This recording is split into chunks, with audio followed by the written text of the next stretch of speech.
தொடர்ந்து அரசியல் தலைவர்களை நேரில் சந்தித்து வாழ்த்து பெற்று வரும் முதலமைச்சர் விஜய் இன்று விசிக தலைவர் திருமாவளவன், ஐயுஎம்எல் கட்சித் தலைவர் காதர் முகிதீன் உள்ளிட்டோரை நேரில் சந்தித்து வாழ்த்து பெற்றார். நேற்று சட்டமன்ற உறுப்பினர்களின் பதவியேற்பு நிகழ்ச்சியில் பங்கேற்ற முதலமைச்சர் விஜய் அதைத் தொடர்ந்து முன்னாள் முதலமைச்சர் ஸ்டாலின் உள்ளிட்ட அரசியல் தலைவர்களை சந்தித்து வாழ்த்து பெற்றிருந்தார். இந்நிலையில் சென்னை வேளச்சேரியில் உள்ள விடுதலை சிறுத்தைகள் கட்சித் தலைவர் தொல் திருமாவளவனின் இல்லத்திற்கு சென்ற முதலமைச்சர் விஜய் அவரிடம் வாழ்த்து பெற்றார்.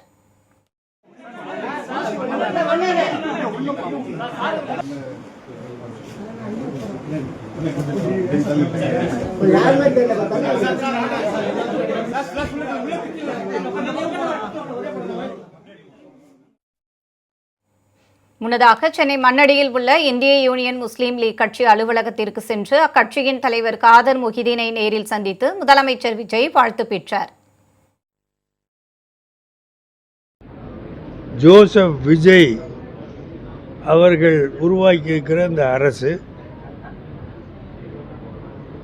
பதவியேற்ற அந்த நேரத்திலிருந்து இன்று வரை தமிழக சட்டமன்றத்தில் அங்கு வைக்கிற கட்சிகள் அத்தனைகளும் சென்று அலுவலர்களுக்கு சென்று அவர்கள் ஆதரவு தெரிவித்திருந்தாலும் ஆதரவு தெரிவிக்காமல் இருந்தாலும் அனைத்து கட்சி அலுவலகத்துக்கு சென்று சில தலைவர்களுடைய இல்லங்களுக்கும் சென்று தனது அன்பை பரிமாறிக்கொண்டிருப்பது தமிழக அரசியலில் வரவேற்கப்பட ஒன்று மட்டுமல்ல, தொடர்ந்து இப்படிப்பட்ட அன்பு பரிமாற்றம் நீடிக்க வேண்டும் என்ற தொடர்பும் எங்கள் ஆசையும் எங்களுக்கு இருக்கு.